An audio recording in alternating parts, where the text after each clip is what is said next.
Welcome. And welcome to VFX and Chill, our live weekly talk show where Seth and I talk about stuff and things. And boy, do we have things today. In fact, one specific stuff and thing. No, Hashi is not. We're not psyching you all out. I feel like people are going to leave. They're going to think that. What? No. I'm the real. It's incredible. Big reveal. Captain Disillusion was actually Hashi all along. Not true. We're adding to his canon. Please, good God, we want you to welcome to the show. Hashi, will you do the honors? Introduce our friend. All right. Please welcome the man behind the captain, supporting him and doing all of his work, Alan. Hi, guys. It's great to be here. I'm so excited. The captain asked me to tell you that he's had a glimpse of your work, and he hopes that you continue to improve, and he looks forward to what you have in store for us. But he also told me to tell you, as myself, that I'm just a big simp of both of you, and I love everything you do, and I look up to you, and I love you, and I'm in love with both of you. So I'm just passing on what he asked me to say. Sorry. Well, that's all the time we have.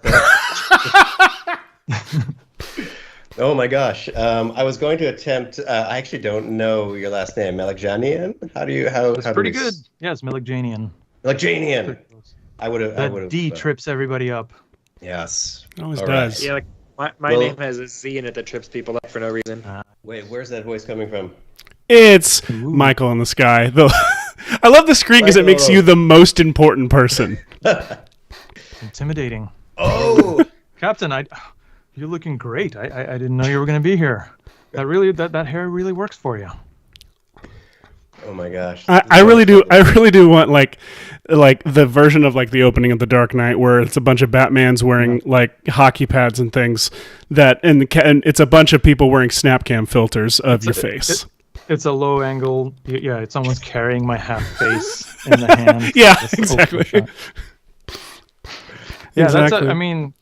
the filter, that's going to put me out of business. If anybody can have a Captain D face on, that's going to be a problem. Actually, I was thinking about, people ask me about like deep fake things and to do a video on that, but I'm wondering, because I haven't tried that myself, if I assume that would be difficult with the silver and stuff to train the algorithm. I can never tell. I mean, I feel like you would have a uniquely like high volume of sampleable images and expressions, so I think that it would be able to extract that, unless it would tripped do up the facial recognition. Yeah, I wonder if the design and or it would work, but maybe the reflectivity would show a lot of the glitches or something. It's not a challenge to anyone out there. That black line would also hinder. Yeah, that's true, because it changes from time to time. The captain, behind the scenes captain secrets. The line is actually not consistent. I know you didn't know that. Well, I actually did check in the early days. I would like pause it and like have the videos up and I would check. So Michael has printed photos of your face. He has printed photos of your face all over his office with like yarn. All right, well, stretch guys, ankles. I have to go ahead and finish this up. It's been nice, thank you. Send us your mailing address for you. No. We'll kick Michael out. It'll just be us. Don't worry, he's the weird one. It's cool. Listen, as a YouTube celebrity, you just have to get used to things like this. Tell it you're with the right crowd here. So it is no secret that a big fan of and have eventually become quite an expert at explaining visual effects to people. Like it's like a science communicator, but you're a visual effects communicator. Both the channel Captain Disillusion overall and you through just your fandom of many of the same movies that the two of us probably grew up with. Big Zemeckis fan from what we can extract. Flight of the Navigator stan, and yes, absolutely. I actually like that term. I never really thought about the term visual effects communicator or the art of visual effects, because like science communicators on YouTube, I kind of know a bit of this and that about effects, but I don't have Kind of. really high-end experience and stuff, but at the same time I'm just kind of like a fan of it who dabbles in it my whole life. Just and kind of basically- like a fan. Sorry, I'm just repeating. yeah. You're just kind of like a fan. Whereas I literally just watched like an hour long the Flight of the Navigator thing that you did that I had missed. I had somehow completely missed the Flight of the Navigator video until yesterday. I'm being totally honest with you, so that you'll know this is completely genuine. I cried, dude. It's so good. And I'm not awesome. even like Flight of the Navigator wasn't even a movie like that was actually very prominent in my childhood. I cried because it was like, I think, you know, I don't want to speak for Hashi, but I think I can speak for Hashi. Like the two of us are wired similarly to you in this. I feel like to you in this way based on your work, in that like we like express love through teaching sometimes by accident, or by like, if we really are obsessed with something and love something, like it is like within our veins to figure out the most entertaining way to share it with others and communicate it to others. And that video is just like, so like, this is going to sound so gross, but it's just like so seeping with love. Like it's just so unbelievably gushy with love. It's like, I loved it so much, man. It's so good. Thank you. That's really, really nice to hear. I was kind of going for that. I mean, I was always a fan of the movie. It was like a movie for me that like kind of, so it was like one of those things.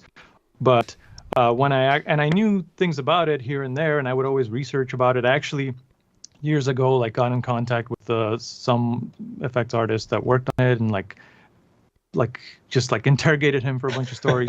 But then kind of most of the stuff that I have in that video, I kind of just learned while making the video. So there's no substitute really for learning about something other than like actually trying to teach other people about it. So it was the same for me. Like I'm glad that the video has that effect on some people, because I was experiencing that as I was trying to make it. So it's kind of like, and I don't want to say difficult to work on, but like it was like an emotional experience, I guess. No, I understand. I also love that I'm the same way, in that I learn 90% of what I learn from having to teach it to somebody else, whether it be like in like actual classes I teach or in like tutorials and such. Like half the stuff I'm teaching in a tutorial I didn't know how to do until someone asked me to make the tutorial. So it's like, it's such a weird way to go about learning stuff. Oh gosh, I'm blanking. I forgot my question. Talk amongst yourselves. Well, I think. Yeah, the tutorial thing. I mean, that's kind of like you develop almost an instinct. Like when you learn a new thing from a tutorial, you're like, I could make a great tutorial about this. Yeah. Like, I could teach this in a different way, or like in a simpler way, or something. Or I have a new application for this technique I just learned. Let me build a whole tutorial around it. That sounds like me every time I let my coordinators and superiors know, oh, I figured out this great effect. I'll do a tutorial on it. I figured it out. I get it. Bim, bam, boom. You'll have it at the end of the week. And then 2 months later, when they're asking how it's going, I'm like, I need to explain the history of fractal noise. They won't. Oh man, that's your thing, Hashi. Hashi, like you go so far, like I feel like you go backward in terms of like you learn something and you're like, okay, I'm going to teach this, but I have to teach everybody why it exists, when it started existing, what all it's used for, and everything behind it. Whereas I'm like, hey, here's something that's in After Effects. I have no idea how it works, but here's a bunch of stuff you can do with it. And then Alan is like here's a 2-hour video about all of it, and also all parallel dimensions related to the effect as well. Yeah, it's to the other side of Hashi, where it's like, let's begin with the history of the world, and then there were effects. And,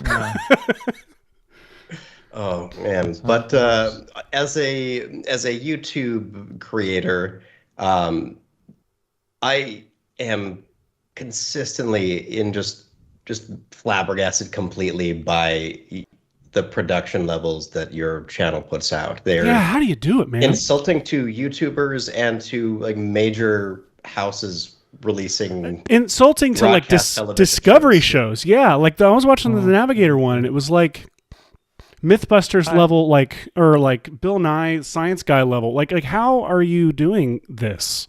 It's a disease, guys. It's like I do you see if you like track my output, it's like slower and slower and slower while it gets fancier and fancier. And it's just That's all like of I don't us. know why I have an instinct to I think like maybe it's like a version of imposter syndrome, honestly, because I feel like, well, I did this. Everything that this video contains, I've done. I got to do something more, something different next time. I know I'm just doing the same kind of video, but I got to like put it a little bit notch above on all these different aspects. And so I'm just like making it needlessly, maybe people say needlessly fancier and fancier and take longer and longer time.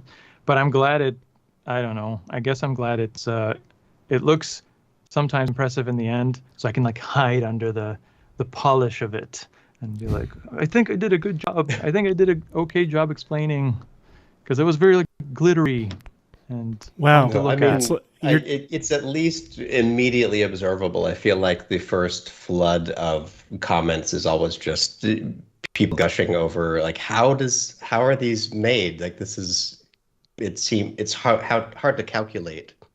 What is your process like trying to collaborate or reach out to people for help with the videos? Is there any technique you've come up with that relieves you of any of the heavy lifting, or does it all filter through you in the end? Yeah, I mean, for like literally till the last couple of years, thing on my own, like, you know, in filming it, obviously, like, oh, my family helps or whoever. Like, if it's a more elaborate shoot for some reason, or I have guests or something, could get guests like people in the video. We get like a slightly larger crew to film things if it's got to be more filmic.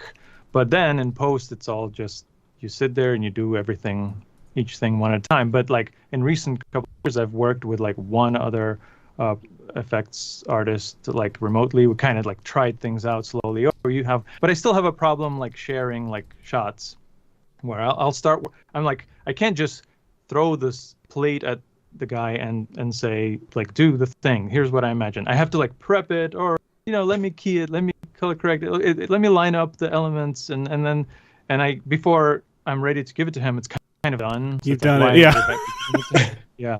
So I'm still learning to delegate work in that way. But yeah, it's just. Do you want to just permanently be on the show because you're exactly like me and Hashi? I just feel like that's let's do it, you the guys. next natural state. I'll just like, the channel's retired. I'm here now. Let's chill. Let's chill forever. Right, you heard it Oh no, here, we folks. killed him. We killed Captain Disillusion. Sorry, it was not our intent. You guys have to answer to all of the subscribers. Just, if you take care of that, we're good. There's a couple of questions, speaking of Captain Disillusion, from the chat, wondering where the captain came from originally. Not like in the mythos, but like how did the character come about? There's the fun story would be to say, oh, I was thinking about this dichotomy between real and fake, and I thought that this borderline between them could be represented in a character. But honestly, it was early days of YouTube, and there was a need to stand out. 2007, so a couple of years after it initially went online.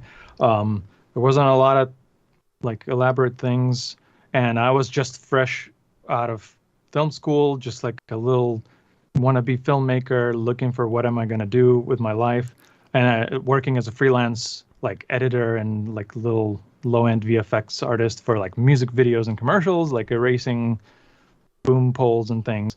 And I was just trying to think of things to do on YouTube, and back then on MySpace, like people used MySpace. There was a website, and it was called MySpace, and then it had a blog like as part of your profile, and I would like try to be funny, write little funny blogs for friends. And one of them I just wrote spontaneously.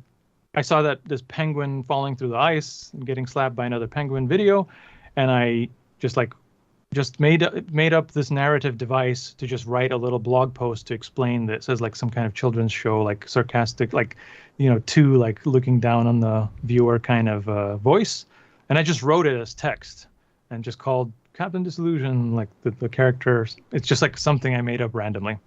And then when I was messing with YouTube, I was like, this could be a script for an episode, just like it's already written. So what would the guy look like? And I just got a bunch of random stuff around the house. I thought, well, makeup would be interesting if it was silver, but I'm not going to do my whole face. So I'm just going to stop here. But I can't make the line very neat. So I'm going to add. It was like a budgetary consideration that you just budgetary / laziness / just almost literally half-assed, half-faced. Exactly, yeah.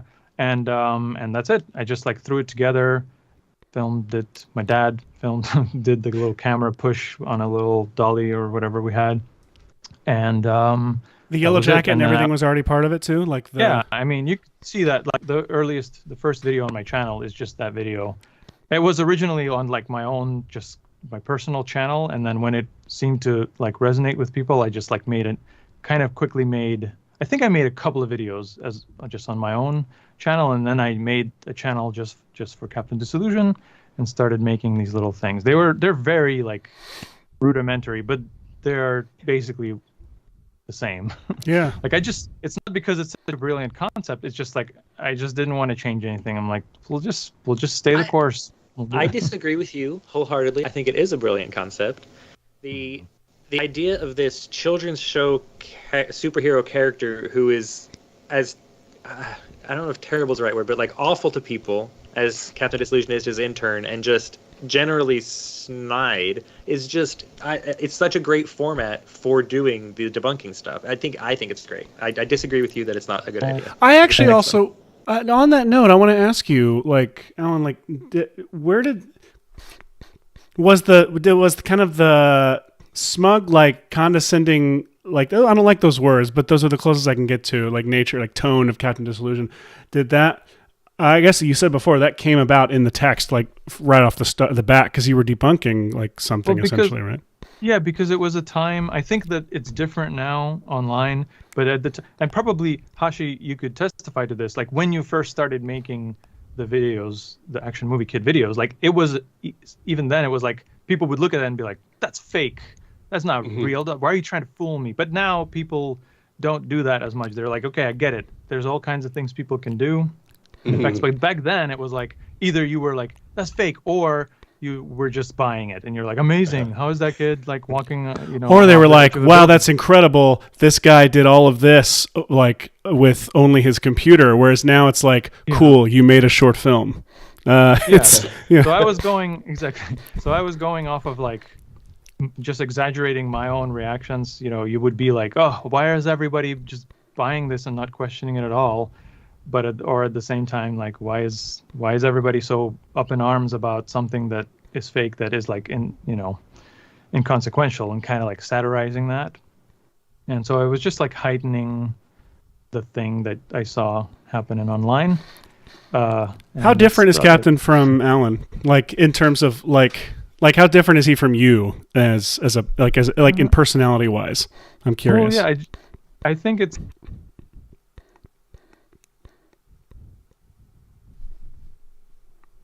Yeah, without like inhibitions, or I just think of like, wouldn't it be funny if you just said the exact wrong thing right now in this conversation, or something, that kind of impulse. Yeah. Which is funny because you gave a talk about not being an asshole skeptic, which the chat, by the way, has commented on that they really enjoyed. So it's funny that you personally are not an asshole, but the captain kind of is. Yeah, I mean, it was like hedging my bets or something, or because also at that time, like the skeptic movement was like kind of like in bloom, and there was that kind of attitude sometimes in those circles where like it's really smart people and they're knowledgeable and their reasoning is okay in most cases, but also there's like this snideness about it. And I thought, if it's theatrical, sometimes it could be like, it could venture into a plausible place. Like if someone's really like, I'm talking about some medical device or something that's really could be harmful, I could like navigate to a place that's more real in being like derisive or insulting to whatever I'm talking about. But if it's if it's harmless, you could be more of a joke. So I guess it's just like setting myself up for success. Like, it was a character. I wasn't insulting you. I was just being in character. I totally understand that. I like when we made the first time I allowed myself to be in a video back like 5 years ago for Red Giant. Was this like big video that was supposed to show off all of our products, and our CEO at the time wanted me to be in it, and I was like, no one wants to look at my dumb face, and the only way I could think of to combat that was to pretend that everyone wanted to look at my dumb face, and it became this like persona that is not me, but is this like pompous kind of like, oh, I'm finally everything's begun because I have arrived kind of mentality. But it so I guess that's why I'm psychological. Yeah, overcompensation. The name of the game. And it's I that made me think of in terms of talking about effects, it's the same thing. I'm always like, you could probably tell I'm like kind of having an inferiority complex about the fact that I've never done really high-end things. I'm just like a kind of a the epitome of my VFX work is in the channel, so I am sometimes like, if I'm critiquing the work of others who are clearly more skilled than me, but I still am in explaining something, I have to say, oh, this is not perfect or whatever. It's a little easier to just be like, I'm really going over the top and criticizing it, and it is a joke. Otherwise, it's like, what business do I have, nitpicking someone's work that was really hard to do and stuff. So it's just easier to do everything as a fictional character. Yeah. Yes, it comes down to that. Yeah, I do think that even through the captain's disposition in general, Captain the disposition, appreciation of the appreciation of the craft really comes through, in that it's never insulting to the overall style or skills or things that people are able to do. And in fact, I feel like you celebrate that a lot in your videos, what we're able to accomplish in very small ways. And it's more, the motivation or hypocrisy or laziness, if the point is to fool a bunch of people and separate them from their money, that kind of stinks. Or to convince an increasingly, to feed into an increasingly complicated world of plausibility where facts or opinions are getting blurred. I think it's good work. I love that you are, and I think kind of always have been, aligned with the skeptic community in general. And I hate the word because it makes the term overall makes it sound like it sounds. I like Stu's. Have you heard Stu's? Yeah. Have you heard Stu's? I think Stu calls it skepticism, which I really like. Skepticism. Yeah, I like that. Hey, Stu. I like that. Stu. Another hero. It's wild. Just hit after hit on VFX and Chill, everybody. Stu Mashowitz. Yeah, Stu just keeps showing up everywhere. Also, Alan, I'm pretty sure you just gave Stu his new text and ringtone, which is you saying "another hero" quietly. Another hero has arrived. Okay, yeah. So we're talking about, what do we talk about on the show today? Michael just told me my mic is way louder than the others. Well, I'll put it back here. Listen. That's just his persona. Sorry, it's the character. Overstepping. Yeah, maybe I should put my mic like you guys, fancy in frame, to be like a proper YouTuber and streamer. That's how you do it. To be a YouTuber, it's basically got to be an ASMR video where you have to just be like mouth on the mic. Though I do, speaking of mics, I shared this with our Slack the other day. I love your breakdown of, what is it, like how to do YouTube good or something like that. Oh yeah, like there was a talk, my very first live talk I did at this conference called QED. I was really nervous, and I said I'd never done a live talk before, and then I had to do an hour as the first person of the entire conference. And I had a bit in there about little YouTube Actually, I guess I did that again in some other talk, maybe in the I think TEDx talk. TEDx. I'm just gonna name drop all kinds of cool stuff I've done. was it but, the? it's like little basic things. Like I can get prickly about it, like how people do sound on YouTube and stuff, and just the hierarchy of importance. Like there's so many. Everyone find that videos. bit from the section. It's like 5 minutes of really straightforward advice that most people don't do. And because there's so many amazing looking videos, whether it's like straight for YouTube, or like short films and stuff that look amazing, but they just have such bad sound, and it's still a thing. Like I don't know why it's still a thing. You can do. It's hard. Sound. Sounds really hard. I know. It's hard. But it's like people, I think, don't think about it as much. It's just like falls. Well, I mean, a lot of these people are visual effects artists, and so they're focused on the visual effects, and the sound, it comes secondary to their thought process, because they're just focused on making it look as amazing as possible, forgetting that half of the video is sound. It's true. Well, and the other half is pacing, as you said in your talk. Oh yeah. Right now, half of the video is Michael. I still can't get over how I laid this screen out to where it's just like the Michael show. I mean, if I get up we too need it to fast, be like I'll a hit my head. spotlight in that city that's just Don't hit your head. projecting Watch your his head. face. I keep doing that. All right, let's get him out of here. Get out of here, Michael. All right. Well, we do have some questions from the chat. Oh, okay. Chat questions. Well, the chat was wanting us to do some sort of work in After Effects today. Someone else in the chat, though, was saying we should have the captain, or in this case, since we have Alan as the stand-in, debunk some of these Action Movie Kid videos, because they can't believe the kid is able to do some of the stuff that they can do. We did already address that earlier. No, don't. The government has come for James twice. We don't want any more.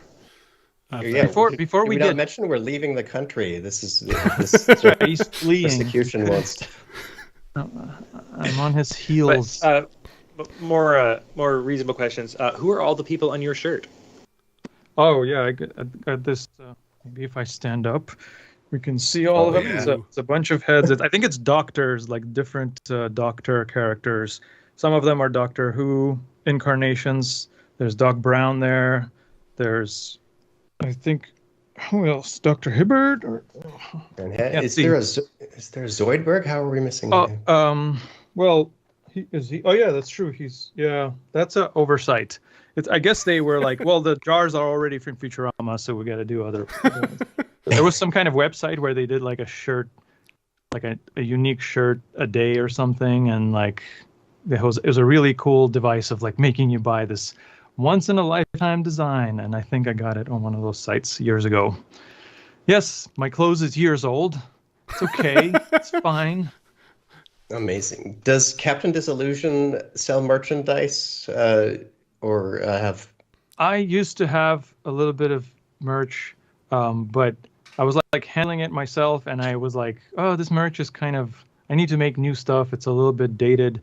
And I was like kind of hard to do everything because I do everything myself for some reason and don't delegate it to people. So I kind of stopped selling merch, but I'm trying to create a new line of things for years now. But hopefully eventually I'll have some cool merch to share. How many yellow tracksuits? I was about to ask, how many yellow tracksuits do you own? It's been the same tracksuit the entire time. Although recently, no joke, very recently, a fan. It's because I can't get another one of those exact designs. It was some kind of a limited thing. It's what's the brand? Really? Yeah.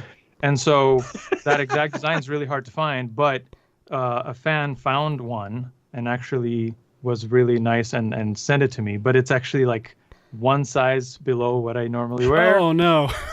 It's aspirational. They're working out. Yeah, exactly. That's why I've been trying to get in shape to, like, in case something goes down, like I have a replacement. But yeah, it's awesome. I do have like a back, and I can wear it. It's fine. But I have a backup. I have one backup just in case. I try to take care of it and like keep it clean, keep it unwrinkled. Wash it in cold water, hang dry. That's really right. impressive. You've been doing it for a while. It's really impressive that one has remained. One day it's going to be one of those where it like stays perfect until one day it just falls apart. Like It's going to dissolve in the video, like while you're filming. It's you're gonna see It's it just gonna Thanos away. exactly. Exactly. Just maybe I can time it. Like if I ever decide what's my last video ever, I can like time it around that and just have it happen. Like it goes away, and now it's just me, guys. There's no more hiding. It's Behind a all of mask. me. It's literally me. It's my entire body. It's That a Russian short story. Is it Pushkin's The Jacket or something? Yeah, that sounds, I don't. That sounds like it would be a Russian story. It's about like a jacket that symbolizes his whole life, and it slowly is disintegrating, but he's trying to patch it and keep it alive because it's like he's wrapped up his life, defines it by the jacket, which is becoming threadbare. Anyway, That cuts right? too Yeah. close to home. That's too pointed. Amazing. So, Seth, I interrupted you earlier to. No, talk about I was trying to be all official, like trying to like transition us into content or something. Well, before you guys, sorry, I didn't mean to interrupt you. I was just gonna say that. Please run this show, please. Before we, I'm used to calling the shots. Before we get all digital with things, I thought maybe we should visit the analog era. Like I have some of these miniatures and props from Flight of the Navigator video. Hashi and I are just going to step out, and you're taking over because this is everything we want. 100% want to. Yeah, see like these. I don't know if I kind of was trying to in the my Flight of the Navigator video, I used Michael. I'm sorry, Michael. You've linked to that, right? You've. I'm making sure. I'm sure you have, but I everybody, have linked to it, yes. God, go watch that video right now. I'm sorry, Alan. That's okay. I was just gonna say that I was trying to like make things feel like even if I didn't have access to like authentic footage or behind the scenes things, I was trying to find material that would look authentic and feel like you were there or you witnessed the process. And some of it is like fabricated or reconstructed or just me like pretending like, oh, here's like a shot of like a miniature shot or whatever being captured. But I did have some props that are the actual things that were used in the filming. And I didn't want to like... You have more than the stairs? Yeah, well, I show in the video one of the actual miniatures that they use of the ship, and I have it right here. Oh my God! This is from the best that I can figure out. Probably like collectors of authentic props are like, why is he not using gloves right now? Yeah. Yeah, really. It's one just. of the, yeah, you could see it's kind of like it's a little bit damaged and run down. It's been many, many years, but I believe from what I could research helper who like together trying to find all this information. I believe that the most reliable thing I know about this is that it was used for an insert when like a character sees the ship pass by in the rearview mirror of a car. So it's already pre-rigged with these little like holes for. I don't think it shows up on camera. I'm sure it doesn't. Like propped, like hung on, and they're like placed really, really perfectly. Distribute the weight. I did not to be seen on camera. Just again. Yeah. Probably But they're that's nice okay. strings, Michael. They're nice. I mean, it's. Yeah. Exactly. Like I did actually replace the ones that it came with because I wasn't sure that it would hold up. They were like white ones. I guess they needed it for that particular lighting situation. But yeah, I think that they kind of like marionetted it past the view in the mirror, and yeah. But I think it's done from a mold that they used for all the different miniatures because I talked to the motion control photography guy, and he has one of the models as well that were used for motion control, which have these little mounts in different places, and his kind of seems identical in size and everything, and you could even tell that there's this slight imperfection in the front that's a little like lopsided to one side, and I think they all have that, so I feel like they were done from the same mold or something like that. But yeah, this is kind of like, it's such a hard shape to like, you can get like approximately close to it, but if you're not using like one official model of it for all the reference, it Well, it's starts what to I get away. loved. I loved all like the the back of the DVD or whatever, like the various art you showed off and the poster itself of like how it got it all wrong. I love. I used to be because I'd see like a poster like when Yeah. I would go to the movies to see that, and yeah, I don't know, but I could, but at the same time I couldn't draw it accurately either, so it was one of those things. I If have there's anyone that should have that in their possession, my God, Yes. those are some of the things I'm most thrilled about. Where does it sit in your office normally? Where does it live? Well, I have yet to figure out. I kind of just put it away after filming, but I'm trying to, like all of us, someday I'll set up my office just how I want it, and I'll have it just kind of suspended in a perfect place because it's already rigged up in this way. But yeah, right now it's just kind of put away. I kind Then of you have to design the whole office around it. Like everything has exactly. to be. You got to have a little vista, like a little background for Yeah, it. mine is. Mine is ET. Oh, there you go. Which Nice. is right there. Everything is centered around ET. Oh, perfect. And Yeah, I got to get to that level. I got to put it on a shelf at least. Yeah, that's the problem because I can't like put it somewhere. It's just like kind of laying on the ground weirdly. So I got to suspend it in like a cool way from somewhere. But yeah, the other thing I showed in the video is like these step sculptures, which kind of completely blows my mind. Like when you see them in person, it's just like I wouldn't have wanted to have to do this job. And I don't know whoever did it, how they did it, how they planned it out, because like this is only like 1, 2. I took random ones like throughout the sequence. this is like how But you there do are, it when like, it's the 90 only way you know how to do it. That right? It doesn't feel like it's the easiest way to do it. It feels like it's like, well, this is the only skill I have, so I'm going to do it this way. That's what it feels like to me. It's like, yeah, before there's another way to do it, you're just like that's how we do it. That's the only way you can achieve this effect. What are you gonna do? I mean, it's a 3D modeled animated set of steps, just stop motion-y instead of computer-y.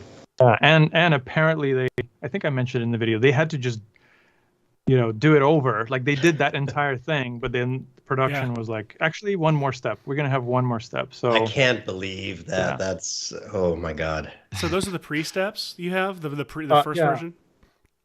I think these are the final ones Okay. because it's the right amount of steps. So eventually they get separated. It's like, let me see. I think this is one of the ones where like it's already one step becomes its own little model, and they have And they reuse it, right? yeah, they reuse them because like once it becomes a normal step, you don't need the same ones. But they've got little numbers on the rods that they are stuck on, which like tell you which number it is. But then when it becomes its own step, it's like A, B, C, D. Yeah, it was kind of a mission to organize them. And then when I was trying to recreate it, it's like, how do you have them all accessible all at once and stuff? And there are a couple missing. And tragically, I told this story to my patrons, but I don't think I've ever talked about it with the general audience. We'll have everybody mail you money. Okay. And The thing is, in my video, in order to animate it, I didn't have like whatever support structure they used to set it up. So I was like, I figured I need to create some kind of 3D print or something in a way that's gonna contain them all in the right configuration. So I designed a thing in a 3D program, in an unnamed 3D program, and then but I don't have any experience 3D printing things, so I turned to actually I worked with a couple of prop YouTubers. Punished Props Academy is these guys that do tutorials, and they made this thing. It's kind of just like a made up. This is also I wondered who modeled. made that when you showed it in the video because it's really cool. Yeah, you should check out Punished Props channel, and they have a little video showing how they did that with vacuforming and stuff. It's really cool. And then another channel called 3D Printing Nerd, Joel. He does all this stuff about 3D prints. I asked him if he could print out that support structure, and we actually had to do some back and forth because the measurements weren't right and stuff. But eventually, because we couldn't get the measurements perfect, I was like, this is scary, but I'm going to send you a couple of the pieces, and one of them has like actually 2 rods. It's like a transition piece that goes from like the top mount to when it melts far enough, it kind of has like this handover from one spot to another. And so I sent him that one because that one has to line up perfectly. And he got it, he measured it, he did everything, and when he sent it back, it just never showed up. So like these little two pieces from the sequence and his print just went in the wind. So tragically, yeah. Like I was so upset. It was like a real bummer in the middle, and I was pretty close to finishing the video, but it was like I was literally walking around. We almost tracked down what happened. Like maybe they delivered it to a different place in the neighborhood or something, but we were never able to figure it out. But I did a lot of like dumpster diving in like a 3-block radius all around from where I live, just trying to find them, but it just didn't happen. So unfortunately, that is heartbreaking. While celebrating the history of the movie, I destroyed a piece of its history. But that's just, you can't make an omelet without breaking a few eggs, I guess. I want to ask you, speaking of proximity of home, where do you live? No, one of the things I loved about the video is the locations you went to the locations and shot like those little fun little interstitials at the locations were so good. Hashi will tell you, since Hashi lives in the film E.T., that when I lived in LA for briefly, it was like all my Google. If I wasn't working or doing familial anything, I was like driving all over town, just taking pictures of random parking lots that were once in Back to the Future or E.T. or such. Do you how do you live close to there, or was there just a trip that you took? Yeah, no, I live in Florida, so generally that's where all my content originates. But and I knew that they shot the movie here for like a random reason, just for I think just time of year versus budget versus whatever. Like I think it was set in Texas or something at one point in the script, but they shot it here, and I always knew that, and I always knew that there's these locations, and sometimes I'd see them online. But until making this video, I never bothered to it was one of those things I'll do someday. But yeah, for the shoot, we scouted all of these little places, tracked them down, and some of them look the same, some of them, and one of them was the house, the second house that they live in the movie. It was empty. It was for sale. And so when we scouted it, it was like nice and like blank, and it was easy to just shoot in the front yard. But by the time we were ready to shoot, it was purchased by somebody, and they put a bunch of stuff in the front yard, and they had like a big party or something. And okay, this is boring. I don't know why I'm getting into this. This is what we're here for. This is why we're here. It's a waterfront home, and it had rained. Like in Florida, it rains a ton, and so it rained recently when we were going to film, and there was a ginormous puddle right in front of it. I also shot on the ledge on the waterfront part where the ship lands at the end of the movie. So in order to get the shot we wanted, basically my girlfriend who was doing camera, she just had to walk through just backwards into a road, which has a real blind spot. You didn't lay your coat down for her to walk across the puddle on? Hey, that's that hard to come by coat. And then through a cactus patch, and then through a parade, and then through a minefield. I love how that just escalates. There's like a real sharp turn right next to that building, and so cars just zip around, and she had to be walking backwards into the street, just marching into the water just for me, because she loves me to get the shot perfectly, and I love her for it. Right, and she lived. She died that day. Okay, good. We actually, we shot a bunch of takes of it, and I didn't get the shot just right with this drawbridge. But then we left to do the next thing, and then I saw that the drawbridge was going up, so we ran right back. Let's get a version of it with the drawbridge up. And it turned out, and in the shot I was going to connect it with, the drawbridge was up. And luckily that one take kind of matched the angle. I feel like this is too niche, guys. Is this the one? Is that the same shot where the boat goes by you in the background too? Yeah, that's that spot. It's like in front of that. I didn't go back and watch it, but I meant to. That boat was there. That boat was just going by. Yeah, that boat was there. That was just a lucky. That during that one take, that the only take would have worked. That boat happened to go by, and I was like, I guess that's cool. I mean, maybe it should have not been there to be distracting, but it was kind of cool that happened. But also, the bridge was in the shot, and so that was my only choice. And then I had to ADR my entire words that I'm saying in that shot. Imagine, that's fake. Because really, it's just you mentioned the whole time, right? Sorry, Michael. Well, I mean, the boat wasn't so loud. I mean, I guess it was making noise, but it was just, for some reason, just the mic situation wasn't perfect. Yeah, the water and everything, just the environment. Oh, sorry. I mean, you were making that noise. You would open your mouth and it was just. Yeah. Oh, I was sorry. just going. That's Can't what I help thought. it when you're near a boat. Michael, sorry. You were being productive and real. No, I was just saying that you mentioned that you collaborated with some 3D printing people.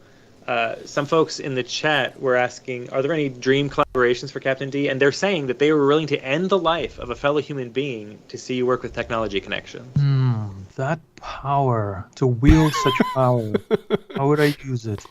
They don't say who they would kill. They just say that they would kill to see you work with technology. I don't know who they're. I just didn't know that was the price. I didn't know that was the actual. That would encourage you to collaborate with a particular individual, but. Sorry, this person's saying they want to kill a person to have me collaborate with someone that they want? All I know is they say they would kill to see you work with technology connections. They would kill. Yeah, I've heard. They would kill. They're going to kill, or they would kill. Like, I just need to know what's going on here. The actual word was I would. I would kill. Okay. To see him How work soon will this stream get shut down for inflammatory language? Yeah, sorry. Sorry. Let's say kill someone. No, but and I'll turn on WandaVision. Are there dream collabs for you? I guess like my thinking on obviously. My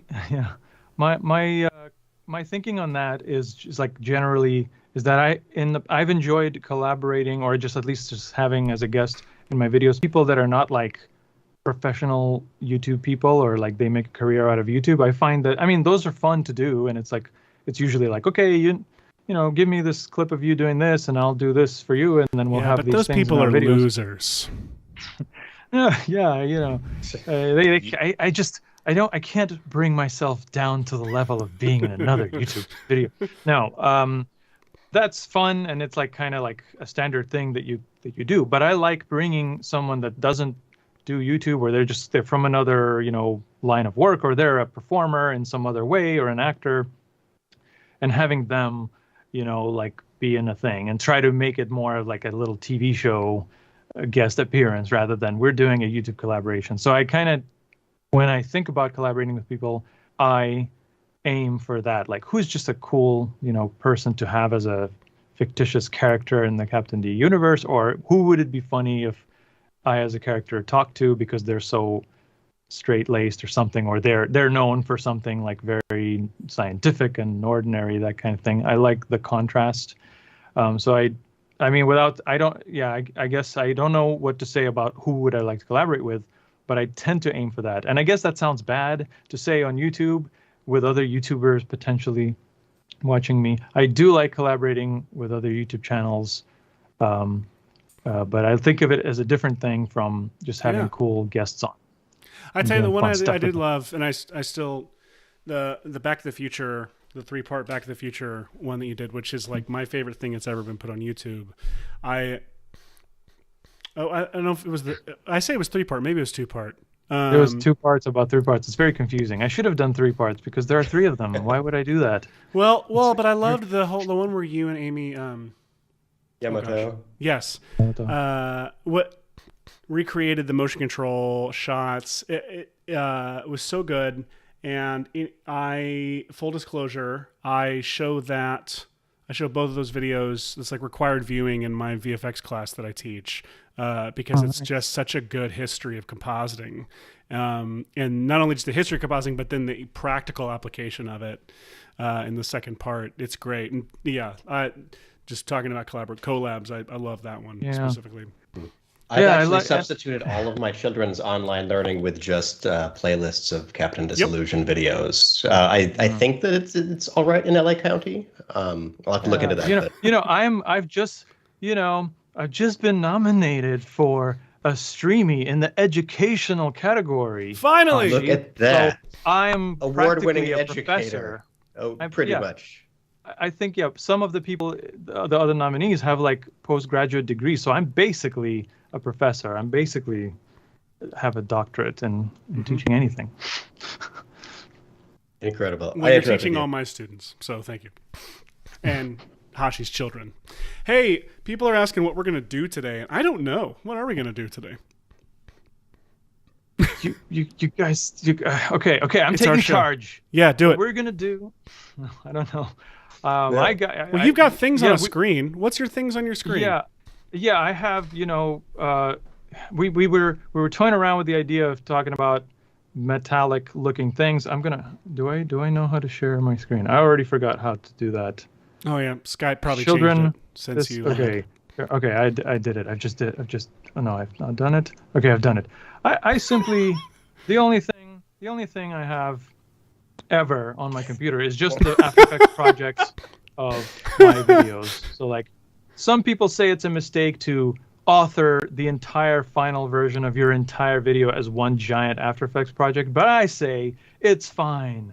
So this is the last video that I was doing about this playing with time video. So this is one of those sequences.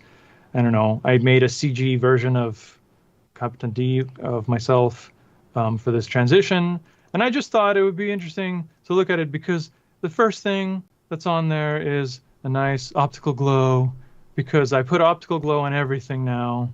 Right? Me too. So Everybody easy. does. Oh yeah, it's logos on all There's- those things. Yeah. Yeah, there's basically, I try to do elaborate things. Like I think I used like mirror once for a thing where I was in a weird flying around in weird interdimensional space, but really it's just VHS effect whenever I want to rewind things, and glow to make things look just passable, like with a bunch of weird layers on them. And I think I've used super comp sometimes when I want to get real fancy with the Let's say real fancy and zooming in on this. Yeah, This is good. Yeah, well, this is I just tried to find something as disturbing as I could to transition. What are we looking at? This is I'm sorry. Well, I don't know. If you watch the most recent video on my channel, this is I did a little shot-by-shot breakdown of this interesting video by this effects artist that's called Playing with Time. And it's just this guy doing I guess showing the water balloon guy, right? Yeah. He's done a bunch of cool, interesting things. So I thought it would be sometimes the format of my video is like, let's look at this whole long video with different effects and let's go play by play kind of explanation. So I don't know. I just had this. Wait. I don't know if my. Sorry.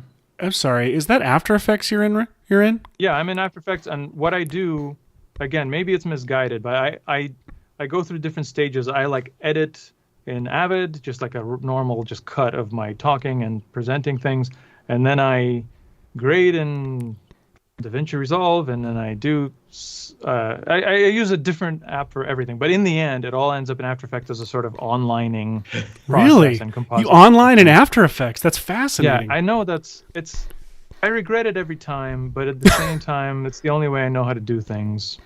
So what it ends up being is this isn't the entire video as just one comp, and you go into the comp and just comps within comps within comps forever.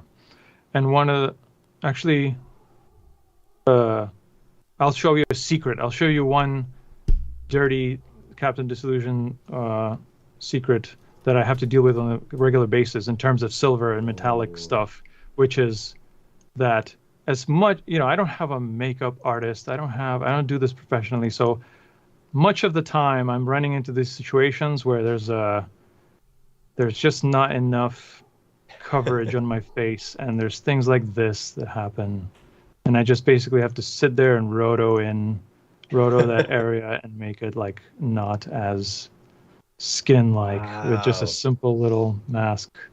Old school. That's the fascinating world of my VFX. See, that is a direct response to commenters is what I feel like an insecurity that builds from people who are like, I'll be funny too and pick apart the video because I'm cool also, like me. Yep. Yeah. So yeah. Other than this, I really don't know like what to show, because like I feel like much like my bloopers of my actual filming, things are like not entertaining. They're just more like me trying to do things right and failing half the time. how looking for... How much of your time when you're debunking a VFX video goes into creating what would be the plates that they needed to create said videos? Because I feel like you'll show, Yeah. if you're untrained and watching the video, they're great explainers, but also I'll watch them and say, why does he have the background plate for that? That he wouldn't. Some videos are all about that. Like actually, this episode was a lot of that, and actually, this is the one time where I managed to like delegate some work. I work with this guy named his name's Joey Deutsch, and he is a VFX artist. Oh, you know Joey? Okay, well, great. He works with Ryan Connolly sometimes, doesn't he? Maybe. Yeah, that's right. Yeah. That's right. Yeah. So he's great work. We've been collaborating on things, and I try to, like, he works so fast. One thing about me is that I'm slow. I'm just slow with everything, and including VFX. So I was like, I'm never gonna finish this video if I don't, if I try myself to recreate these plays. I wish I could just. I wish I remembered like what are the craziest Joey ones. Joey is in the chat, by the way. So oh, Joey! What up, Joey? Joey, your reputation precedes you, sir. Somebody's talked you up to me at some point. Yeah. Yeah. This whole video is like a testament to the stuff he's done, because I'm trying to think of like what's a part I can show. Well, for instance, the balloon, right? He rotoed the balloon out of the shot, and then let me see if I can see it. I think we just had. What is this? This is nothing. Oh, this. I guess this is not a. This is not a version. Sorry, this should have been prepared a little bit better. I'm sorry. That's the subtitle of our show. But yeah, basically, like wherever this entire video. I mean, I'm not gonna try to find it, I guess, but we had like a version of the balloon by itself. He erased the balloon from the plate, like basically recreating things. To answer your question, sometimes a video like this is all about just doing that. It's like most of the work is just like recreating the things that you'll see for 1 second just to show. Or sometimes I cheat. Like here, I just did like little stills of. Oh, actually, this is where I probably have a version of the balloon. I just want to show off the actual. No.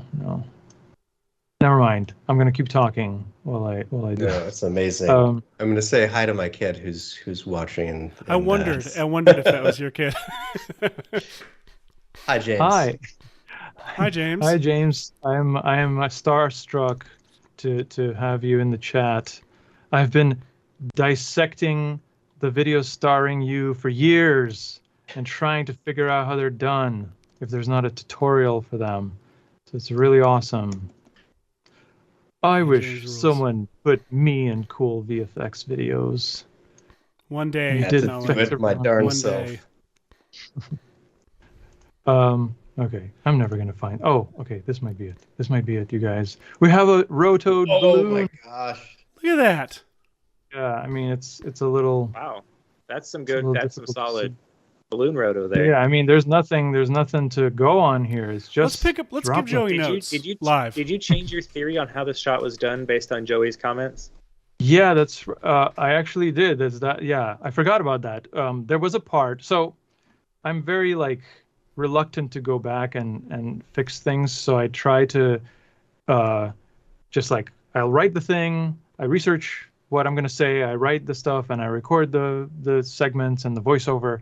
And if something happens where I start messing with the footage and figuring it out and actually doing the visuals, and I realize that, oh man, I see this little thing here. That means this whole thing was done completely differently. Mm-hmm. I didn't notice this. I didn't. And so I really hate when that happens. But in this case, Joey spotted a thing. I don't remember now what it was. Maybe he can say in the chat. It was like, I think it was to do with, which it wasn't, maybe it wasn't this segment. Oh yeah, it was this segment. I thought that I thought a sane person doing this effect, which is he punctures the balloon. He holds the balloon at the beginning. He punctures it, and while it falls in slow motion, he punches it while it's like going slower than him. So I thought, well, no one's gonna roto a water splash in front of themselves. So it must be that the balloon is superimposed the entire time. Why would he have it Otherwise, why would he have it like kind of up there, kind of suspended? Like I would be pretending to hold it, but this would already be a superimposed element. So I thought, okay, that's definitely what's happening. And he's just miming everything. And then there's a transition to the punch. But whatever it is that Joey spotted showed clearly that that's not the case. The guy just did it like a brute force way. Like he did shoot a version of himself doing that, and then he shot a version of himself punching it. And I guess, you could see a lot of different little transition parts. Like he kind of morphed his whole body to the other take. It's. I mean, I can't believe that that this guy did it. Ben, I can. As someone who has decided to just roto it many times, I can understand why that he would. Yeah, it's like, I guess when you're shooting it, you're like, I have that too. I can roto that. Oh, that little part. Oh, my foot is outside the green screen here. Not a problem. And then like it adds a week to the. It's become like a brag. I think we talked about this on the show before. Maybe we haven't, about how it's like my DP will be like, "Do you want us to put tennis balls on some C stands?" And I'm like, "No." "You want us to put a green screen up?" Like, "No, I can handle it. I can do it." Like, as if anyone on set is impressed or cares. Like, I'm just like screwing future me over just so I can feel cool on set. The cool guy who doesn't need a green screen. Cool guy Seth. I don't need references or assistance of any kind. I'm me. Nothing. Everyone get bow me my before. leather jacket. Exactly. Speaking of roto and stuff, Sazaji in the chat is wanting to know your opinion on AI-assisted compositing when masking is literally one click and OpenCV can handle the merging. Will that bring more people into the field or just free VFX up for whatever? What do you guys think? I just feel like these tools are always there. They help, but then they're like, I still got to do that last 10%. And sometimes it turns it into a more annoying task. But I'm sure it's in the end, it's going to be helpful and bring more, be less of a barrier. I mean, my personal opinion is that a lot of the things that AI is working on is the tedious stuff, like rotoscoping. I don't want to rotoscope. I want to work on getting the lighting and the color and help tell the story. I don't want to do the roto. The roto is not interesting to me. So if the AI can do the roto, great. That lets me focus on being more creative. My personal feeling on it. That's the idea for sure. If once AI starts getting creative, then I'm going to be concerned. Yeah. I mean, but even then, it's going to require us, like it currently does. I mean, you look at like Hashi's like depth maps that he's pulling up from geocities.depthmap or whatever it is that you've said it every episode and I still forget what it is. I don't even remember what it is now. But like the amount of work you have to do to it. Yeah. Oh, sorry. I said, by the way, clicked the wrong thing. I was just going to show another one of like Joey triumphs. I mean, you could see it in that little insert, I guess. I don't need to open anything up, where he erased this entire Jenga tower rising. Like we would be seeing a tower here, like covering his entire body, but he's like moving around and stuff. What? So that's pretty cool. Yeah. You know, once someone does a task like this, I can just go in there and be like, yeah, I put this little insert window in here, and I'm all done. But yeah, Incredible. I think in this, I had to add like a little block for some reason to one of these shots where there was a missing one, because he's not supposed to have taken it out yet or something. Sorry, I don't remember. Let's keep things moving. Let's keep it moving. No. It's very, very cool. But yeah, like even if you are not a visual effects artist, the thought process behind being able to skeptically or critically look at something to understand what type of information you're being fed is very helpful, I think, for any field.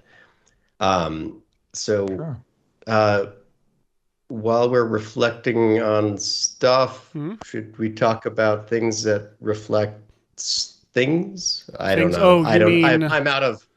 Do you mean like metal? Yes. I've been waiting the whole damn episode to just click that button. I'm going to click it one more time. Metal? Metal? Oh. Metal? Oh, I was all ready. We're all excited and ready to go. There it is. Oh, no, I'm late. Oh, I had my strap. Okay. Thing. Anyway. All right. So Hope the audience is awake now. absolutely. So Alan, was the Flight of the Navigator ship the first time CG was used in a movie? It was, yeah, the first time CG ever, everything. Computer graphics was invented for Flight of the Navigator. Everyone knows this. No, I believe I wouldn't even necessarily trust the idea that it was the first time someone used reflection mapping, or like some version of that principle was probably used in some film before. But yeah, I feel like that's the first time they like were real ballsy with it, and like we're just like, yeah, it's a reflection. That's the object. Look at it. Look at the reflections. Look at how cool they are. That might have been the first instance in a feature film. Yeah, I mean, they didn't try it again until episode 1, right? So like there was a flux. Exactly. Yes. What is that? The Nubian. Speaking of episode 1 and other Star Warsy things, Stu Mashowitz is wanting you to talk some more about the mirror rig from the Flight of the Navigator video. Oh yeah. Oh, that rig, amazing! Oh my god. That was okay. Yeah, the Shuften shot. I'm gonna find it and pull it up. Okay. Keep talking. Thank you. It was so Sammy and I, like the my sort of co-writer and research helper, she found a lot of information about, like, from the time, about the visual actual people that did it, and they mentioned this Shuften shot stuff, which is like something to do with like mirrors are set up to cover things or bring another part of a set or a miniature like reflected into the right place and shot. But it wasn't really clear. No one really explained. They said they used this kind of technique on various shots in the movie, and they used it in this particular scene.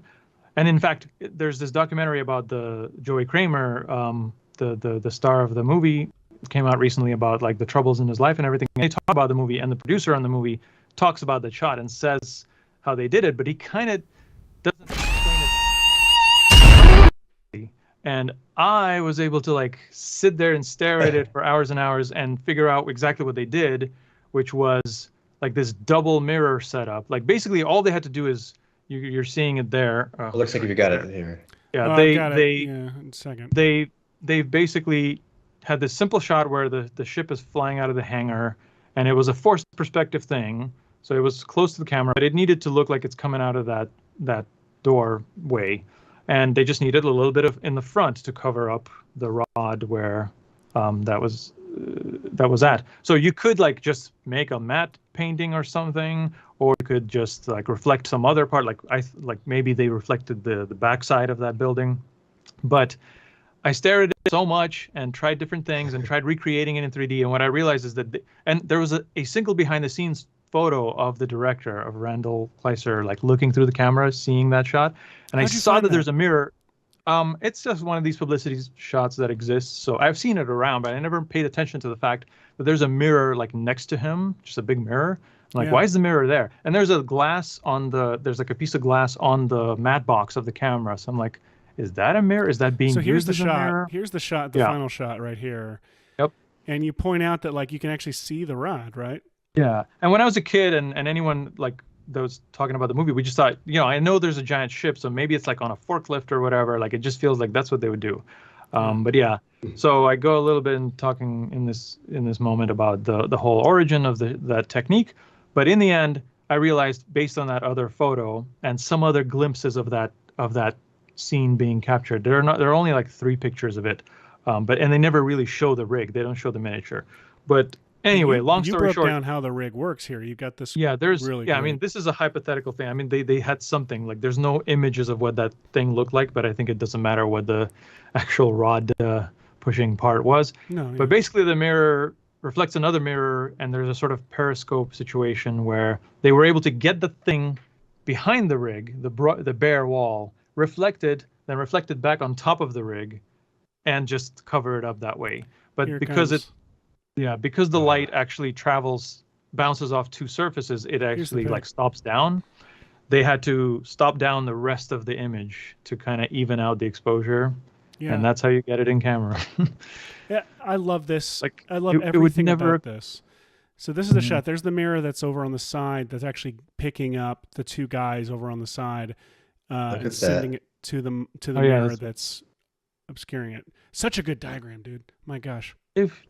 Thank you. I did it like I built the entire thing like 3 times before I figured out like how to show it. That seems to get the point across. What luck that you had that image like for that. Yeah.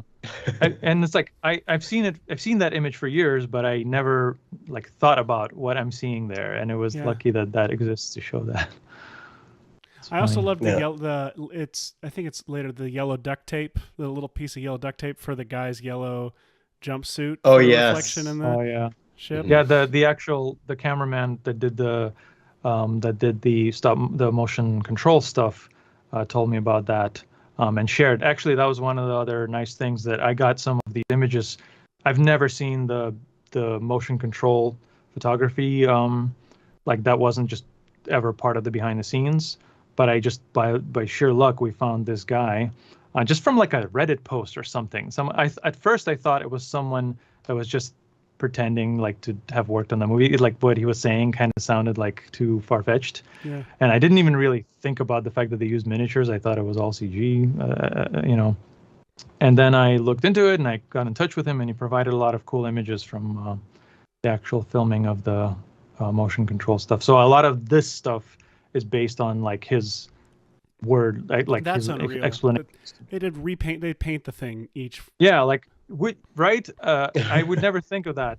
The fact that like that would be an issue. How do you get those mats? Like they would just have to do a shot, and before they detach anything, they just like spray painted it to get the matte pass. I guess that makes sense. You cover so much history of things that. I mean, I think the VFX community loves and has heard a lot of these, but the VFX School series, and I love that it's. I even though you call it out, I had not realized that it was a pun of a name. I think I thought of it after the fact. I don't know. But yeah, the explainers are so well done because I think that the behind the scenes, the classic ones that we've seen over the years.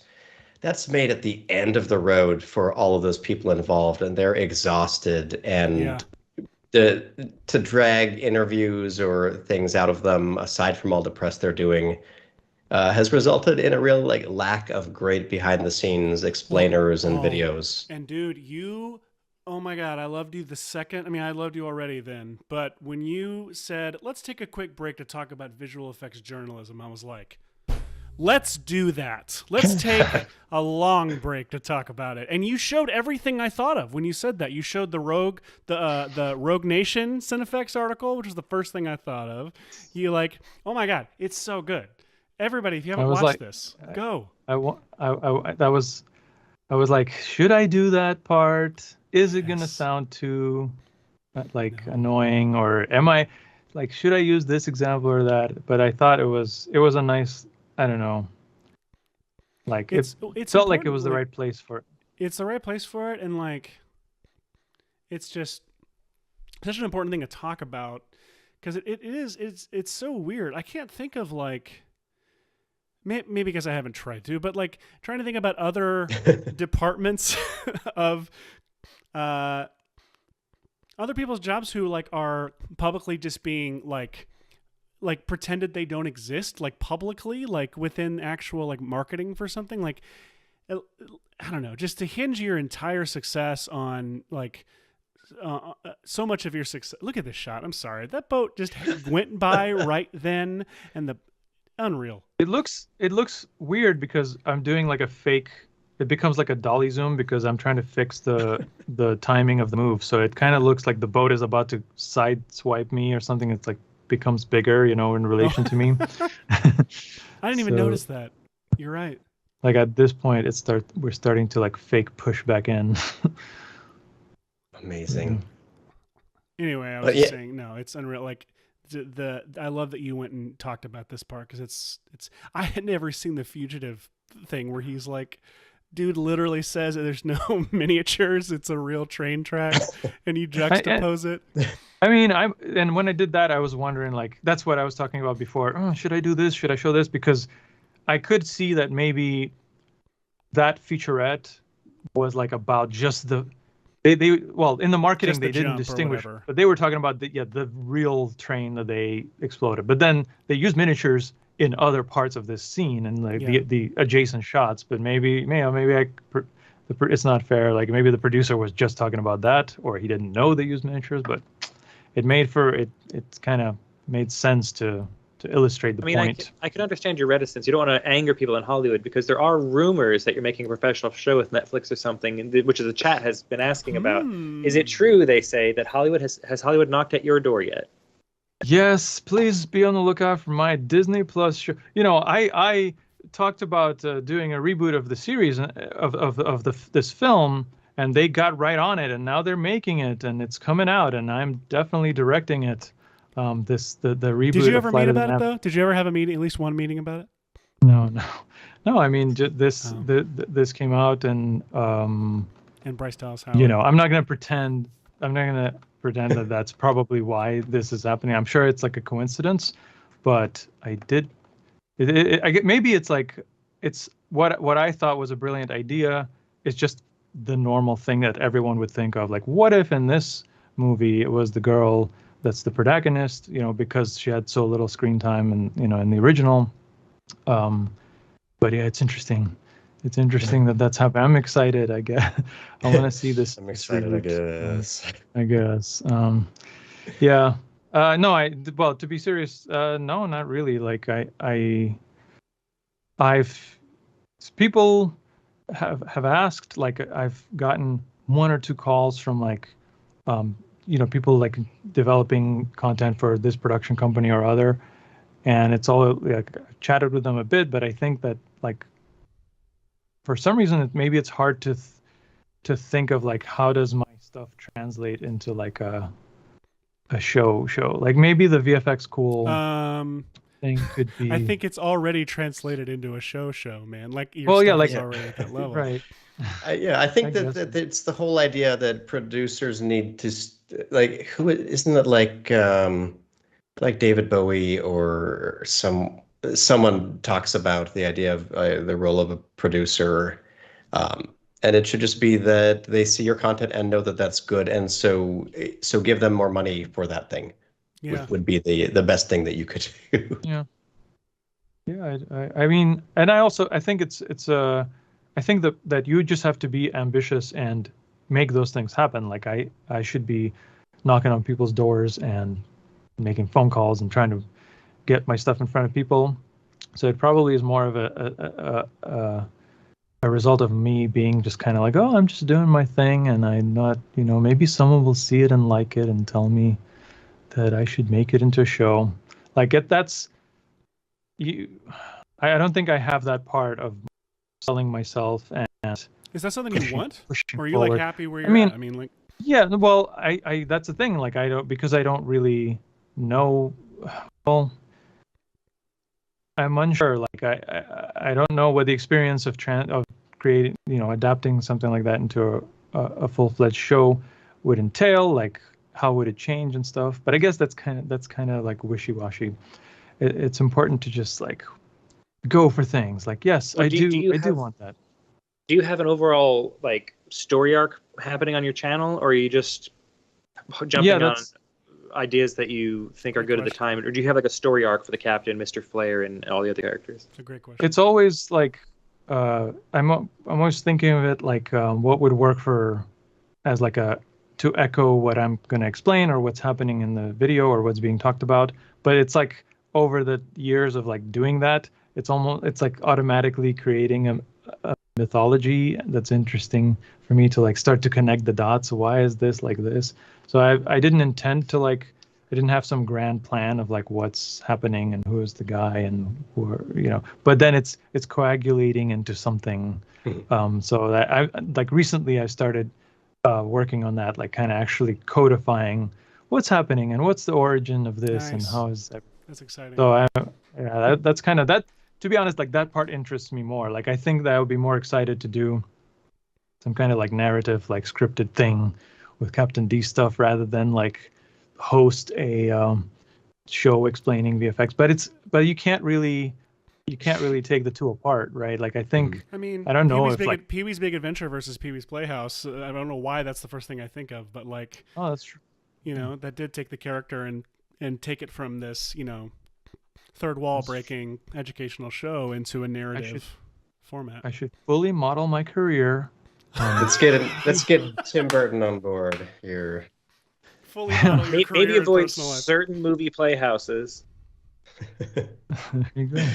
Oh my gosh! And yeah, I think and you mentioned the script several times, and I think that's something that a lot of people creating content, I think they might find their vlog or whatever in editing and can kind of narrate after the fact or do things like that. And there's a real disconnect between that and what you're doing, where the projects are all very clearly scripted, and I mean that they're organized, they make sense, they're paced nicely, and I think it's a very underrated part of why these videos are so good. When people will say, "Well, he has lots of graphics and stuff in them," but the content is so rich and refined.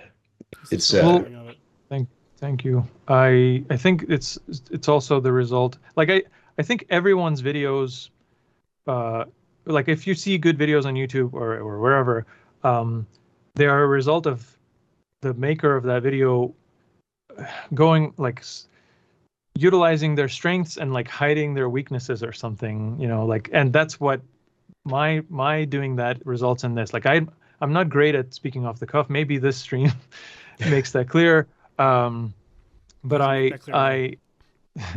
But yeah. So, and then I also don't want to I don't like not being sure of what I'm going to talk about and like find it in editing.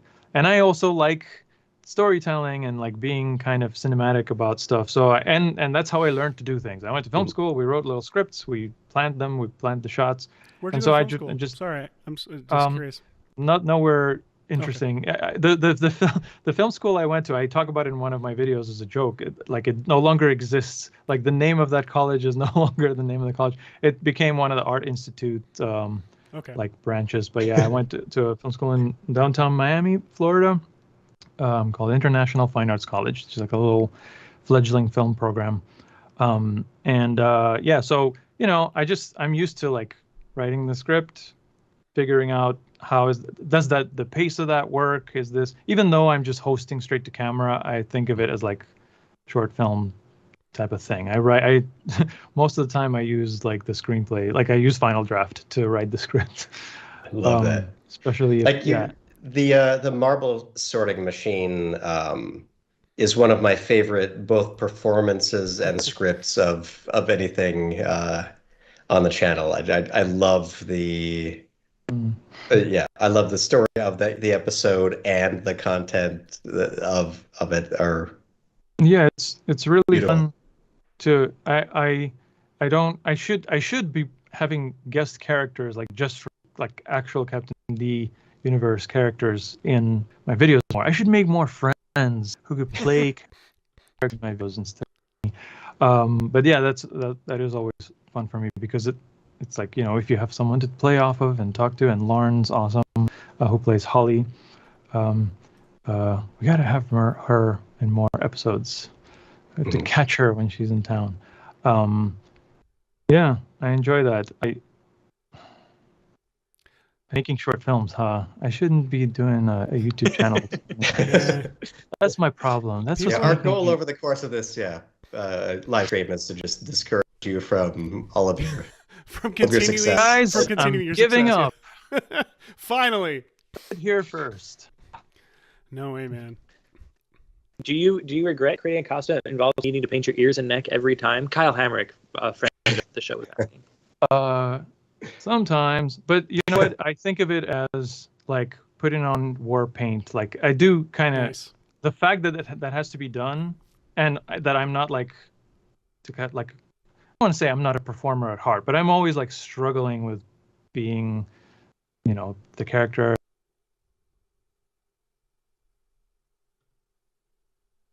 Or a clown. My dad was a clown in the circus.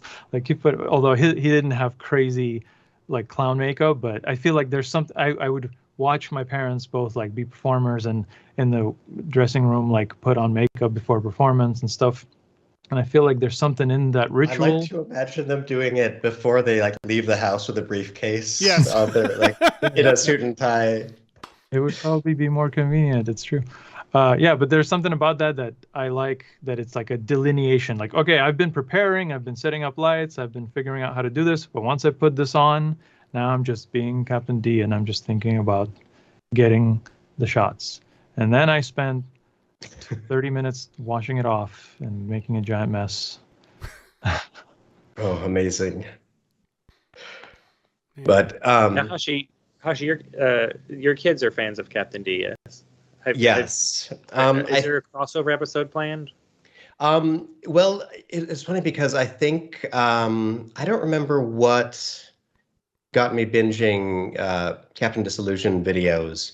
But there's an action movie. It's like called Viral Kid Stunts.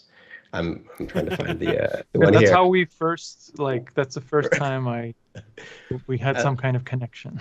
Yes, and what is so great, and I've shared this with everyone, is that you were so on point with both the trajectory of the channel and like my internal insecurities. That So was like, embarrassing. it's the thing. No, it's perfect. It's like, Sorry. oh my God, he said the thing that I know is happening, but other people don't know is happening. And Well, so, but also I to be fair, I try to do that with my own channel and constantly point out the negative trends and things and my failings. Or at least I try to do that more. You could even make a joke about a Flight of the Navigator video not being as yeah. on as you might have liked. It's all about. Is that how true? Was that half joke and half true, or is that all true and you just cried after you said that line? No, yeah, half joke. I try not to. I kind of like now the way that my views are. I don't know if this sounds like annoying to people, but just with my channel, the amount of subscribers and the videos, how they do in general, when I see that it gets up to that 1 million views, I can relax. That sounds awful to say. Like, yeah, No. I just need the standard 1 million views, but that's kind of what the numbers end up being. So like I know that if it's under 1 million views, I did something is wrong. And if it's way over 1 million views, awesome. That's like a runaway success. When did you do something Right wrong? now. And what did you do about it? Nothing. It's just like, I've oh never done- gosh, I guess You're- I guess never done something anything wrong. about that. Yeah. Well, but I mean, with the Flight of the Navigator video, that's the longest episode of anything I've ever done on the channel, like as one video. Yeah. So I didn't expect it to do super huge numbers or anything. I just hoped that people, but I think that it did show that like people watch that longer than you would normally watch a video like that in terms of like watch time. Mm-hmm. So I was happy with that, but of course it couldn't just like be this crazy hit in terms of views. But it then the reboot of Flight of the Navigator news came out, and that really gave my video a bump for, Oh, really? I guess, obvious reasons. So that actually worked out. But yeah, I don't know. I try to think that I don't care about views, but I do keep an eye on if it's something does really terribly. Then I try to learn from it. I don't know. It's really hard to have such an instant feedback loop in that way, because I think you've said something that is the way I feel a lot of the time, where I don't like to perform myself, but I do love to like hide behind one layer of it's my edit you're watching, and I'm very fascinated for you to watch the thing that I made. And now that you can get these instant metrics on whether they liked it or not, it is really hard not to grow my roots around these, like the instant feedback of comments or views or watch time or all these things that you maybe abstractly knew, like when I was a kid All making videos that played Yeah. in the assemblies or something. All these things Yeah. that don't love you and never will. Yeah. And now there's the whole thing with like the whole like the culture of like adjusting, because there's the real-time feedback now. So you know, if you just tweak the name of your thing, if you tweak the thumbnail, and you can watch what works or doesn't almost by like natural selection method of, I don't know if this thumbnail is better, I'm just going to try it and see what the numbers are. I guess that's a useful thing, but my brain doesn't think that way. So like I don't not drawn to doing that. I just want to have a good idea of what's my video going to be called. I want to think of a cool thumbnail, and I want to use that. And like, I want, if it works, great. If it doesn't work, I'd rather make my next video different in some way, you know, learn from the experience. But I'm not going to like, I don't want to game the system or whatever. Maybe that's misguided. I think that it's very good to keep a healthy distance from overreacting to things like that. So I love that. Yeah, you're doing something that's very aligned with how you're doing something that you're clearly very passionate about, and that's, I think, the common thread of anyone who's successful on the platform is just they have a shareable enthusiasm.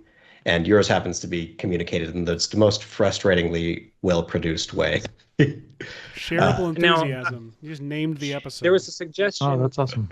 A suggestion from the chat, which is quite nice because Hashi did a tutorial recently where he sang. He did "Take on Me," including Sing the high for us note. now. No, That's awesome. That was someone has suggested Captain D the musical. Have you considered doing that to try to boost numbers? Yeah, you know, there's always the musical episode in any show. I did think of that. I think there was the software I make music in, typically, or have Which been. he writes his own theme music, by the way. Yeah, except his 80s music. My brother composes that. That's right. Yeah, I used that. That I used warmed the my heck heart, out of dude. that. That warmed my heart to hear that stuff come out. I mean, what else could I use for to fill 40 minutes of 80s nostalgia? Like, that's the only thing I could. I got all of the collections. I'm being invaded by Sophia has arrived. Hello. Hi. Sophia and Well, James. now the stars have arrived. We got to make room. I don't know if I can make. This is White Bear, and this is Gray Bear. Nice to meet you, bears. I was literally a baby. They're really big fans, and they really wanted to say hi. Oh my god. That's adorable. Hello. I look so giant next to you guys. Just grab them. Big compared to us. Wait, take a step forward. Take a step forward. I'll debunk you. Oh yeah, there you go. There we go, and I can be small. No. YouTube stars can we cram into it? Did you know We gotta that do. Daddy made a hurricane thingy, and it was really made of. It was modeled of Grandpa Eddie's donuts. They're cinnamon, and I like them a lot. They're yummy. Wow, that's great. I did not know that. Bye bye. Bye. Thank you. Bye. Oh, I love that story about the hurricane donut. Hashi. Hurricane donut. That's What is this that's in our episode called no, that was in VFX and Chill. The Sky Sky Donuts. Butthole? Sky Butthole. I was waiting for you to say it. Not with your, I your keep kids on to get a trying distance away. to slip that into status reports, so my boss will have to read that at the Sky meeting. Butthole. But yeah, from the new Ghostbusters movie, which could be fun. Speaking of rebooting properties we grew Speaking up of with. 80s movies, and I just wanted, Alan, I don't know if you know this, tell me to shut up. The creative process behind that 80s pack. So Ben, my brother Ben, who composed all the music, he and I got a bunch of posters for 80s movies that neither of us had ever seen. Just got a whole Airtable full of them. And then I went through and wrote fake log lines for what I thought the movie was about. And then Ben wrote themes based on those log lines. And those are the tracks that you have in the pack. So each of those tracks has their own like story to it and stuff. Yeah, because they do have like evocative names that are like this can't just be thought of on the spot. That comes across. That's interesting. Man. And you used them so well. It made me so happy to hear those in there, dude. I love them. Yeah, I honestly I didn't really know. I mean, I saw the name and I was like, these guys must be related. Yeah. So yeah. There's I'm not glad that many Whirlies. And the same last name and voice on. If you just hear the disembodied voices. I see. Yeah, it's true. Good to know. When's the next volume of that 80s stuff coming out? I want more. I know, want more of that options. too. Let's doing- brainstorm some titles right now for Yeah, 80s we movies. absolutely should. We that's my other podcast. The oh gosh, I had something I was going to ask you about, and I'm forgetting all my questions. So instead, I'm going to pause and say the word metal. What is it about metal that makes it difficult to reproduce or add into a shot if it wasn't filmed there in the first place? I'm going to throw a softball at Wait, is Ellen that like here. I'm having to answer this? Yes, Why am I the expert? You are only. I mean, I think to me, isn't it? I feel like the opposite. I feel like it's always the. I mean, when you're creating effects or trying to make a 3D model look cool or realistic, like you get a little bit more of that reflectivity in there, and it starts to, and you get the right HDRI or whatever, and it's like automatic realism, automatic, like a little spice that makes things look right. But yeah, I guess if you're trying to fake something in a situation where there's reflective surfaces, then it becomes a whole world of, pain. Because I mean, it's like it just adds so many layers of difficulty. Ooh, what's that? That's that slow creeped in so slowly. That's my recording. Dad's working. She sign. brought you the sign. If the sign's working, Yes, It's working. you are not getting interrupted at all. so it's back. No, I see what you're saying though. Like if you get something, you make something metallic and get a decent enough reflection, it adds some really good realism to it. But it's tricky to get hair, skin, plants, stuff to look right. Yeah, I mean, if it's all in the subtleties, isn't it? Like wait, do I have a thing to show? This is kind of dumb. If you want to look at it, on one of the episodes, let me see. I had this video where is this here? Yeah, like where I tried to imitate, like redo this encounter with a jet fighter. There's like a video I saw online. So in order to do my funny version of it, I kind of like did like my own little. I'm in a cockpit of a plane encountering a jet, but I was trying to do this reflection kind of like the original guy in the original video had. I don't know wherever that is, that. So I was like, I mean, what's the simplest way to do that? And apparently I decided that I was recently looking through footage and I just filmed myself from above. Like I rigged the camera on the ceiling and I just did the whole scene so there's wherever the camera of the actual take is, it's just filming, it's a 2-camera thing so that I'm getting that. In retrospect, I guess it doesn't really make sense or is that obvious, but that's one way to deal with a reflection, I guess. That's perfect. We talked about that on our latest episode of VFX Side Quest, how you can, and also a couple weeks ago on VFX and Chill, using a second perspective camera to use as a composited shadow. In your mirror shot, yeah, that's a thing I always think about. But I never have done it. I don't offsetting think. Well, other than cameras this, I guess. to do reflections and such. Yeah, exactly. Like creating a mirror thing. Actually, I'm gonna work on a thing for a upcoming video. I'm gonna try to do one of those things where there's an array of cameras to do like a radial symmetry kind of thing. Oh, cool! I'm gonna experiment with that, but I don't know if it will work because I've never done it, and it will be an experiment. I love reaching to find a new way to do something that you haven't tried before and like tangentially connecting it with what you do for a living. I feel like that's my constant state, is like, I really want to learn how to make Snapchat filters. If there was some mild professional reason, I could dive into it. Yeah, but, I'm amazed. I feel like my brain doesn't work this way. Like I'll learn from tutorials, and I definitely try to not like copy a tutorial, but think of like what's my version of the thing. I'll do not the exact thing the instructor is showing, but just my own spin on it.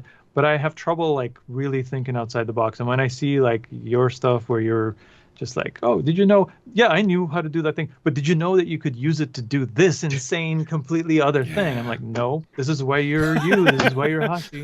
No, I did not know. I can't do that. I can't figure that out. Yeah, it's like while these synapses were forming, I just had After Effects open in front of me, so they're inseparable now. I can't. Yeah, but then you have to edit it. Then you have to edit that screen capture later and figure out how to make narrative sense of all of your like digressions and false starts. I remember when I told Aaron Rabinowitz that my hour-long episodes started with 40 hours of screen cap. He was like, "What are you doing?" Like, I was like just genuinely upset for me and my health. Like, what are you doing? This is reckless. It shouldn't be that. It was actually I think he was asking, hey, could we hand off your screen caps to an editor? And I was like, it's like 40 hours of stuff, but sure. And oh wait, well you still have my screen, and we're talking about our own. You gave us a like, perfect imperfections. Oh yeah. That's follow me on these various platforms. Actually, that made me think, Seth. I had a similar. I've heard you talk about your like epiphany about shape layers and like getting to the whole thing. I had that similar thing recently too, where I for years like I've done all these things with masks, and then I was like, I'm gonna try. I did a few times like trying to get into shape layers and failing. Like and I'm then gonna try not clicking the got salad first. Yeah. Yeah. But then I was like, it went past that barrier where I'm like, I get it. Now it's an unlimited world of power. I can do anything. I love it. But I while we're on reflections and things, I wanted to show you an exclusive look of a thing I stumbled into. When I was a teenager, I was trying to do this short film in high school. Wait a minute, is this even? Am I going to find the shot? Careful Anyway, when he's showing us films from you in high school. Yeah, don't use this footage for anything other than demonstration purposes. So it was all about like me and my TV production class friends having this special spaceship This is awesome. And it's just a stock model from Lightwave 3D. Like Lightwave came with like a bunch of models or whatever. Wait, how do I full screen this? And I'm sorry about these weird subtitles. I was like, I don't know why my new to English language brain thought that turbine hull was a way to describe like the jet the jet sound. But anyway, the point is, sorry about that. Oh my gosh, I'm sorry. I'm like fast forwarding. Yeah, I just wanted to show this shot where I was like, I am so brilliant. I'm gonna have this ship fly by this river, and it's gonna have reflections. Isn't that the most amazing VFX you've ever seen? And like the fact that it's transparent and partly, and I couldn't figure out how to make that work. It doesn't matter. The point is, it's reflecting in the river, and it's almost like matching. Can I tell you the shading on this thing, 14 though? years old. Go back. The compositing on this thing is actually like. Look at the reflection in the water. Look at the darkness against the sky right there as it comes down. You knew what you were doing in high school. I mean, I think it was just luck. Well, and I think I used a still of like not even a wraparound still, just like a still of this footage as the reflection map or something. Listen, but yeah, this I is my still first do little that baby sometimes. steps. What's that? You what, You Michael? don't need a 360 image all the time. If you just need it to vaguely be right, it's fine. It works. That is all I have ever used, except for my one Bill and Ted episode where I did use the VR rig from After Effects to do an actual wraparound with particular. But that's better compositing than I see now from people at our age. Like, yeah, that's kudos, man. That's me like making my first little baby steps as a teenager into the world of VFX, and that's where I continue to hover. It's the most fun spot. Yes. Well, 100%. Doing them for fun for your own videos is way more fun than with a studio breathing down your neck and wanting you to crank out 2 more VFX shots than was originally on the schedule and blah, blah, I would blah. actually argue doing it in 360 or whatever that dimensions that size was of that DV cam footage that you had there is arguably more fun than doing it at the resolutions we're doing it now, because That's true. then it was all about just like the energy and power of the and edit of the thing more than blah blah blah blah blah blah. I'm just saying words now. I agree with you. I've been holding out, and I've been doing everything just in 1080p, like filming everything and editing. Yeah. But now, then eventually, I was like, fine, I will shoot my things in 4K and UHD, and I can zoom in a little because I keep messing up my framing and stuff. But now, like I'm trying now because of the YouTube compression, I still edit in like deliver my final thing in 1080. But then do that upscaling to 4K so that it looks nicer on YouTube, and I feel dirty doing that. But I've started doing that with my most recent video. You shouldn't feel dirty. A lot of feature films are done wholeheartedly at 1080, and they upscale them to deliver. So you are doing what the professionals in Hollywood do. Mm-hmm. Yeah, we always did stuff in 1920 by 816, I think, was the delivery for all DreamWorks movies at the time. Oh, wow. Like right to theater from. That's insane. Man, Alan, everybody knows who you are and where they can find you. I don't have to ask you those questions. Plus, you gave us a screen for it earlier, which was wonderful. Yeah. But I got to say, dude, this was so much fun. And we are so grateful for you coming on our show. And you are welcome to come back any freaking time you want. You have the calendar link now, so you can literally schedule it whenever you want. Yeah, I'll be like just putting myself on every week. What are you going to shots, and we'll just spend these 2 hours working on shots for videos. There's and an then idea. It'll feel like behind the scenes, but it's it's perfect. It's just working. Symbiotic relationship. Okay. That would be great because our audience does really like watching work happen in After Effects, so that would be a perfect match. Oh, they should have mentioned it. Yeah, we would have done it. Anyway, man, thank you for coming on the show. Thank you guys so much. Oh, this was so much fun. I've never felt, I don't know how to describe my feeling of being on the stream, but it was a positive one, and it was like something I don't get to do. I don't get to talk in this mode and hang out like this on anything I've ever been a guest on. So thank you for making me feel so welcome. Well, thank you for gushing over my stuff. That really goes to my my head. head. We love to chill and talk about VFX. So we did it. We did it. Well, everybody, I'm going to send you with one final thought, which is headphone warning.